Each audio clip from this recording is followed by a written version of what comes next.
김봉식 피고인 변호인서부터, 그리고 최 변호사님, 제가 깜빡 잊고 말씀을 못 드렸는데 그 라의 1호증서부터 3호증까지 그 제출하신 거, 예, 그 부분 오늘 저 증거로 신청하시는 거 증거로 채택한다고 말씀드립니다. 저 검찰 측에서 다 동의하시는 걸로 정리할게요. 제가 예, 깜빡 잊고 말씀 못 드렸네. 예, 동의하고 입증 취지 부인하겠습니다. 예, 그렇게 하도록 하겠습니다. 준비되셨으면 시작하시겠어요? 네, 알겠습니다. 먼저 변호인 의견서 3과 최후 변론 구두 진술을 제출했는데 변호인 의견서 3이 최종 변론서로 보시면 되고요. 최후 변론 구두 진술은 변호인 의견서 3을 요약한 내용입니다. 그리고 저희들은 지난번에 서정조사 때 따로 변론을 좀 하지 않았습니다. 그래서 내용이 상피고인들의 기존 변론과 좀 많이 공통되는 부분이 있기는 한데 저희는 처음 하는 변론이기 때문에 좀 다 경청해 주셨으면 그렇게 하겠습니다. 그건 좀 이야기 좀 부탁드리겠습니다. 시작하겠습니다. 먼저 지난 1년 동안 정성을 다하여 공정하게 본 재판을 진행하여 주시는 재판장님과 재판부께 경의를 표하며 깊은 감사의 말씀을 드립니다. 피고인 김봉식, 이하 피고인이라 하겠습니다. 김봉식은 2024년 12월 3일 비상계엄 선포 이후에 소위 국회 1차 차단과 2차 차단 당시의 행위에 대하여는 전반적인 사실관계를 인정하고 있습니다. 한편 현직 대통령의 비상계엄 선포라는 초유의 사태에서 피고인은 나름대로 최선을 다하여 참모들과의 회의, 법률 검토 등을 거쳐서 시민들과의 충돌 방지, 우발 사태 방지 등을 위하여 노력하였습니다마는 당시 미흡하게 판단한 점에 대하여는 지휘 책임을 통감하고 있다는 입장입니다. 그러나 변호인으로서는 피고인은 어떠한 경우에도 대한민국의 헌정 질서를 파괴하려는 목적, 즉 국헌문란의 목적이 없었다는 점을 말씀드리지 않을 수가 없습니다. 아래에서는 공소사실에 대한 법리적 주장과 정상관계를 중심으로 말씀드리도록 하고 상세한 내용은 기제출한 변호인 의견서 3, 이하 의견서라고 하겠습니다.를 참조해 주시면 감사하겠습니다. 첫째, 피고인은 대통령 등과 국헌을 문란하게 할 목적으로 폭동을 일으키기로 모의 및 준비를 한 사실이 없습니다. 의견서 6쪽입니다. 먼저 피고인은 대통령 등과 국헌문란의 목적으로 폭동을 일으키기로 모의한 사실이 없습니다. 피고인은 대통령 등으로부터 영장 없는 국회의원 체포, 구금, 국가비상입법기구 창설 등에 관하여 들은 바가 전혀 없고 이를 인식한 사실조차 없으며 수사와 재판 과정, 언론 보도 등을 통해 관련 내용을 접하게 된 것이 전부일 뿐입니다. 피고인은 소위 안가에서 대통령으로부터 국회의원의 비상계엄 해제 요구 의결을 막기 위하여 국회의원의 국회 출입을 봉쇄하라는 지시를 받은 사실도 없습니다. 피고인이 대통령으로부터 받았다는 문건에는 단선단수, 봉쇄라는 내용은 전혀 없었습니다. 특검은 이상민, 조지호, 김봉식이 받은 문건에 단선단수, 봉쇄라는 기재가 있는 것처럼 주장하고 있으나 해당 문건은 증거로 제출된 바가 없습니다. 한편 경찰은 단전단수를 위한 어떠한 조치도 한 바 없는데 이는 위 문건에 단전단수가 있었다는 특검의 주장이 사실과 다르다는 유력한 반증이라고 할 것입니다. 피고인은 비상계엄의 발령 요건에 대하여도 모르고 있었습니다. 피고인은 대통령으로부터 비상계엄 계획을 들었을 때 비상계엄의 발령에 관한 헌법 규정과 계엄법의 규정을 알지 못하여 비상계엄의 위법성 여부에 대하여 전혀 알지 못하였습니다. 이상과 같은 점을 종합하여 보면 피고인이 안가에서 10분도 채 되지 않는 짧은 시간에 대통령 등과 국헌문란의 목적으로 폭동을 모의하였다는 점은 인정되지 않는다고 할 것입니다. 다음 의견서 9쪽입니다. 특검은 비상계엄 선포에 따른 경찰 기동대 출동 준비 등을 폭동 준비로 보고 있으나 이는 사실이 아닙니다. 비상계엄이나 유사한 상황이 발생하면 경찰은 안전유지 활동을 우선적으로 해야 하기 때문에 피고인은 최소한의 경력을 대비하였던 것입니다. 경찰은 비상상황이나 다중의 인파가 많이 모이게 되면 안전유지, 치안질서 확보를 우선적으로 해야 하므로 이에 대비하지 않을 수가 없습니다. 피고인이 대비한 경력은 6개 기동대 약 320명에 불과한데 이 인원으로 국회를 완전 봉쇄할 수도 없고 한 지방에 평온을 해야 할 정도의 폭동도 일으킬 수 없습니다. 둘째, 피고인에게 국헌문란의 목적이 없었습니다. 의견서 18쪽입니다. 먼저 피고인은 12.3 비상계엄이 국헌문란의 목적으로 이루어질 수 있다는 것을 전혀 인식하지 못하였고 비상계엄이 위법하다는 인식도 전혀 없었으며 비상계엄에 따른 질서유지, 안전조치 등을 위한 조치를 실행한 것인 바 피고인에게 국헌문란의 목적이 있을 수 없습니다. 다음으로 피고인은 영장 없는 국회의원 체포구금 등 시도를 전혀 알지도 못하였는 바 피고인에게 이러한 국헌문란의 목적이 있을 수가 없습니다. 피고인은 2024년 12월 3일부터 4일까지 비상계엄 선포 이후 비상계엄 해제 시까지 영장 없이 국회의원, 정치인 등 주요 인사와 선거관리위원회 관계자들을 체포 구금하려는 시도가 있었는지, 법률상 근거 없이 선거관리위원회의 전산자료를 영장 없이 압수하려는 시도가 있었는지, 군병력을 국회의사당에 침투시켜 국회의원들의 비상계엄 해제 요구한 의결을 저지하고 국회를 무력화시킨 후 별도의 국가비상입법기구를 창설하는 시도가 있었는지 여부 등을 전혀 알지 못하였고 그 이후에 수사와 재판 과정, 언론 보도 등을 통하여 관련 내용을 접하게 된 것일 뿐입니다. 따라서 위와 같은 내용을 알지도 못하였던 피고인에게 이와 같은 내용의 국헌문란 목적이 있다고 할 수가 없습니다. 다음으로 소위 국회 봉쇄와 관련하여서도 피고인은 국헌문란의 목적이 없었습니다. 피고인이 소위 1차 국회 진입 차단과 2차 출입 차단을 지시한 사실은 있으나 피고인에게는 국회의 권능 행사를 불가능하게 하려는 국헌문란의 목적이 없었습니다. 의견서 20쪽입니다. 피고인에게 국회의 권능 행사를 불가능하게 하려는 국헌문란의 목적이 있었다면 국회의원의 국회 출입을 철저히 차단하였을 것이고 또한 국회의원의 국회 출입을 허용하지 않았을 것입니다.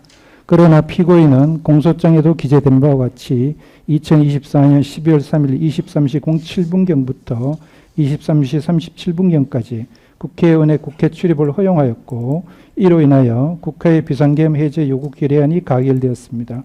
피고인이 국가원수이자 행정부의 수반인 대통령과 내란을 모의하고 국헌문란의 목적을 가진 것이라면 국회의원, 국회직원, 국회 출입기자 등의 국회 출입을 허용하지 않았을 것입니다. 이것만 보더라도 피고인에게 국회의 권능 행사를 불가능하게 하려는 국헌문란의 목적이 없었음을 잘 알 수 있습니다. 위 기간에 적어도 110명 이상의 국회의원이 국회에 들어갔고 그중에 110명의 국회의원이 비상계엄 해제 요구 결의안 표결에 참여하여 비상계엄 해제 요구 결의안이 가결될 수 있었습니다. 의견서 23쪽입니다. 경찰 기동대는 비상상황 또는 질서 유지를 필요로 하는 긴급한 상황이 발생하면 건물 또는 장소로의 진입을 차단하는 방법으로 우발 사태 대비 내지 안전조치를 실시하게 됩니다. 대통령의 비상계엄 선포라는 비상상황 하에서 피고인은 우발 사태를 대비하여 기동대로 하여금 국회 출입문을 1차 차단하도록 지시한 것입니다. 당시 피고인은 국회의원에게 비상계엄 해제 요구 권한이 있다는 사실을 전혀 알지 못하였는 바 피고인이 국회 출입문을 차단하는 지시를 함으로써 국회의원의 비상계엄 해제 요구를 저지하려는 목적은 전혀 없었습니다. 피고인은 대통령, 경찰청장으로부터 국회의원의 비상계엄 해제 요구 결의안을 저지하기 위하여 국회의원의 국회 진입을 막으라는 지시를 받은 사실이 없습니다. 피고인이 국회의원의 비상계엄 해제 요구 권한이 있다는 것을 알게 된 것은 1차 차단 후에 헌법과 개헌법의 조문을 검토하면서 그때서야 비로소 알게 된 사항입니다. 국회의 문은 10여 개에 이르고 그 둘레는 약 2.5km에 달하며 담장의 높이는 약 1.2m 내지 1.5m로 쉽게 월담을 할 수 있는 구조인 바 완전한 봉쇄는 많은 경찰력이 필요합니다. 피고인이 국회를 완전 차단하여 국회의원의 계엄 해제 요구 의결을 저지할 목적이었다면 수천 명의 기동대를 동원하였어야 하는데 피고인은 불과 320명의 기동대만 국회에 배치하였을 뿐입니다. 그나마도 그 20명은 이미 여의도 타격대라고 해서 기존의 국회에 배치된 인원입니다. 그런데 이와 같이 배치된 약 320명의 경찰력으로는 국회 내로 진입하는 사람들을 봉쇄할 수 없다는 사실은 재판 과정에서 서울경찰청 경비부장 등의 증언을 통하여 확인된 바 있고 당시 언론 등을 통하여 보도된 영상 자료를 보더라도 많은 시민들이 국회 내로 들어간 사실을 확인할 수 있습니다. 의견서 26쪽입니다.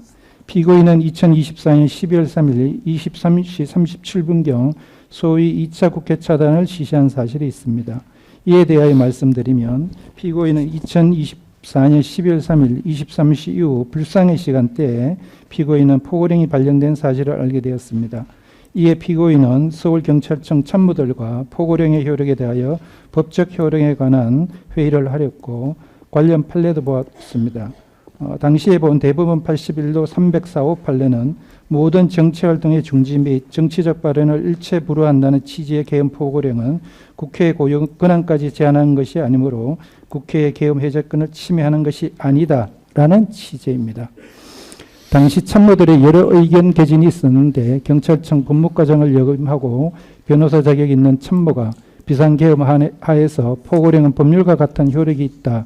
이에 따라야 한다고 말하자 다른 반론이 없었고 다른 참모들도 포고령은 위법하다는 의견은 없었습니다.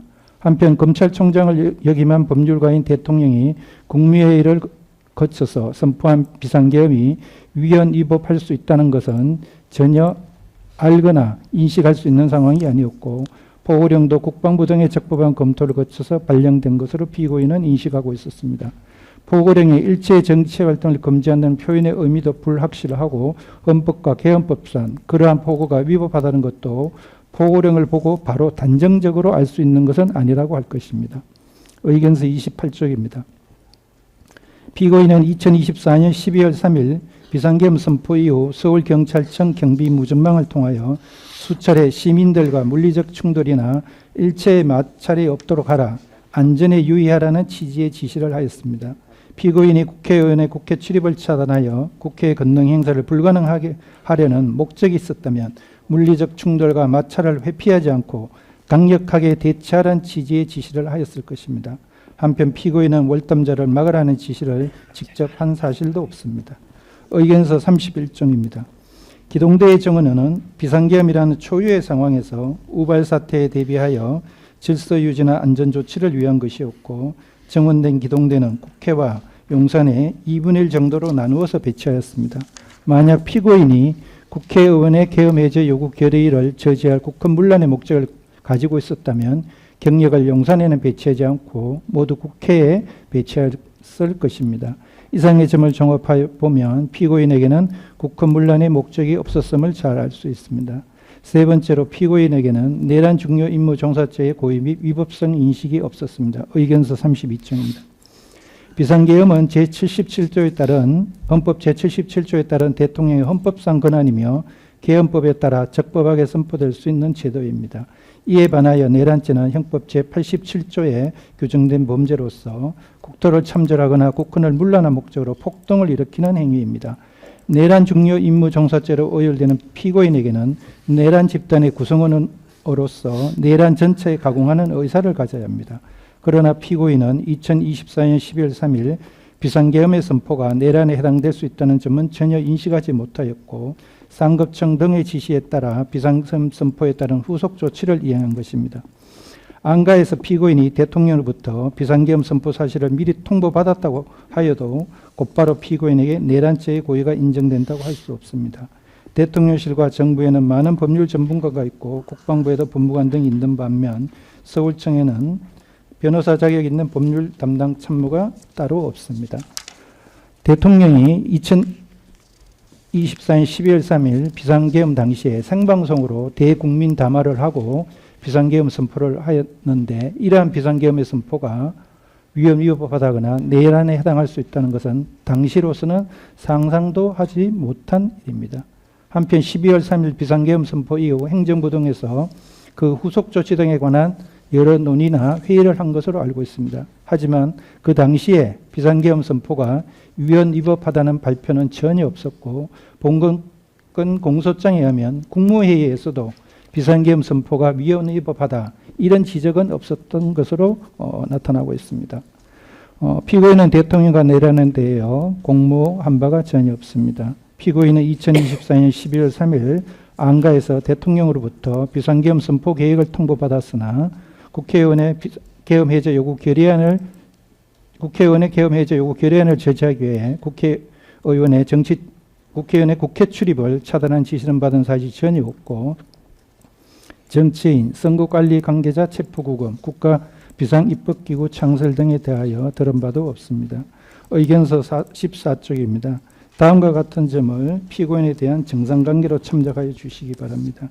피고인은 1989년 경위로 임명된 이후 2004년 8월 대통령 건정 포상을 수상하는 등 약 35년에 걸쳐서 경찰 공무원으로서 성실하게 복무하여 온 점, 피고인이 국회의원의 국회 출입을 허용한 2024년 12월 3일 23시 7분경부터 23시 37분경까지 110명 이상의 국회의원이 국회에 들어가 110명의 국회의원이 비상계엄 해제 요구에 참여할 수 있을 점, 이로 인하여 비상계엄 해제 요구가 결의가 이루어졌던 점, 또 국회의원들이 이렇게 다 들어가 있었기 때문에 2024년 12월 3일 01시경에 개의된 해제 요구 결의안이 한 2분 정도 만에 원만하게 결의될 수 있었던 점을 참고해 주시기 바랍니다.